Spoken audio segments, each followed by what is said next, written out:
Сайн байцгаана уу? Дорнод аймгийн Хэрлэн сумын ерөнхий олон улсралын хан улс сургуулийн тооцоолол тоглоцгой мэргэжлийн багш нарын бүлгийн үйл ажиллагааг танилцуулж байна. Тооцоолол тоглоцгой мэргэжлийн багш нарын бүлэгт нийт 8 багш хамтран ажиллаж байна. За бидний зорилго бол хүүхэд бүрийг асуудал ээлжээр хандах чадварыг хөгжүүлэн дэмжиж ажиллана. За энэ хичээлийн бид дараах төлөвлөгөөг боловсруулан хамтран ажилласан. За эхний ажил маань багшийн хүншлэгийг дэмжих чиглэлээр нийтдээ 5 ажлыг төлөвлөн хэрэгжүүлэхээр тусгаж өгсөн байгаа. За дараагийн ажил маань сурагчдын хөгжлийг дэмжих чиглэлээр нийтдээ бас 6 ажлыг хэрэгжүүлэхээр төлөвлөсөн байгаа. За 3 дахь ажил маань эцэгхийн оролцоог дэмжих чиглэлээр 2 үйл ажиллагааг төлөвлөн хэрэгжүүлэхээр оруулж өгсөн. За энэ үйлрэлд хэрэгжүүлсэн хамгийн ихний ажил бол эргэцүүлэл суралцсан хичээлийн судалгааг манай сургуулиуд зохион байгуулсан байгаа.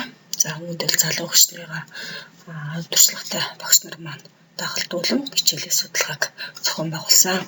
За эхний ээлжид хичээл нэг бол залуу багштай болор цэцэг энэ хөгжлийг хөтлөн явуулсан зөвлөх багшаар миний буюу эгчрэл багш ажилласан байгаа.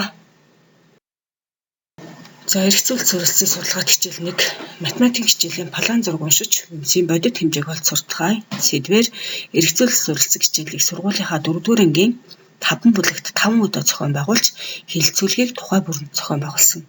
Хичээлийг залуу багштай болор цэцэг зохион байгуулж зөвлөх багшаар эгчрэл багш хамтран ажилласан. Энэхүү хичээлээс багш нарын математик хичээлийн арга зохиолох, тодорхой дүрслэлийн сэдвийн болон асуудал шийдвэрлэх арга хичээлдийг хэрхэн ашиглах, варк хэв шинжийг хэрхэн хичээлд тусгаж ашиглах, мөн хичээлийг хэрхэн үнэлэх идэвхтэй сургалтын аргуудаас суралцсан байгаа.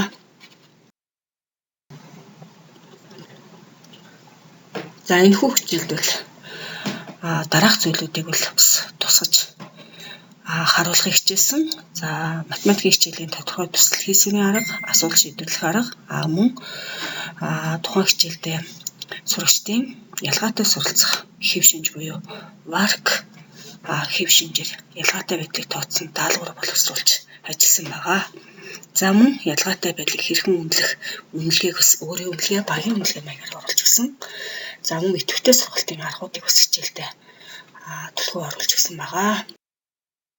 За дараагийн эргэцүүлэл суралцсан хичээлийн судалгаа 2 бол залуу багш намун заяа хөтлөн явуулсан. За зөвлөсөн багшаар бол би доох багш маань ажилласан байгаа. Хүн байгаль хичээлийн шуу яагаад өндгөө дарддаг вэ сэдвээр эргэцүүлэл суралцсан хичээлийг сургуулийнхаа 5-р ангийн 5 бүлэгт 5 удаа зохион байгуулж хэлэлцүүлгийг тухай бүртэн зохион байгуулсан. За хичээлийг залуу багш намун заяа зохион явуулж зөвлөх багшаар доох багш ажилласан. За энэхүү хичээлээс хичээлийг хэрхэн хөтлөн явуулах, идэвхтэй сургалтын арга болон варк хэв шинжийг хэрхэн хичээл тусган оруулахыг залуу багш тархалтаараа давуу талтай байлаа. За дараагийн нэг ажил маань математикийн хичээлд хэрхэн суралцах вэ гэсэн зөвлөмж. За энэхүү зөвлөмжөр бол математикийн хичээлийн хүн сэдвүүдийг хэрхэн заах арга зүйн талаар ПП бэлтгэн бичлэг хийж хан улс сургуулийн уншигч хүүхдүүд бүлгэндээ хуваалцсан байгаа. За сурагчид энэхүү зөвлөмжөөс эцэгчүүд их нэгжийг бага нэгж рүү, бага нэгжийг их нэгж рүү хэрхэн шилжүүлэх талаар бол ойлголттой болж хичээл сургалтандаа бол ашиглаж байна. За дараагийн нэг ажил маань эцэг рүү чиглэсэн эдүтэн мини олимпиад байгаа. За энэхүү мини олимпиадад бол эцэгхийн хамрагдсан байдлыг дараах талаар харуулж байна. 1-р ангийн 5 эцэг, 2-р ангийн 5 эцэг, 3-р ангийн 5 эцэг, 4-р ангийн 6 эцэг, 5-р ангийн 6 эцэг. За нийтдээ 27 эцэг энэхүү мини олимпиадад оролцсон. Энэхүү олимпиадыг зохион явуулснаар эцэгчүүд хүүхдийнхээ эдүтэн платформд дэмжлэг үзүүлэх тэдэнд туслах үйл ажиллагааг идэвхжүүлэх дэмжихэд энэ үйл ажиллагаа маань чиглэгдсэн байгаа. За энэ олимпиадад нийтдээ 27 эцэг оролцсон. За эцэгчүүд нийт 3 нэгд сэдвийн нийт 12 бодлого одоо бодож оролцсон байгаа.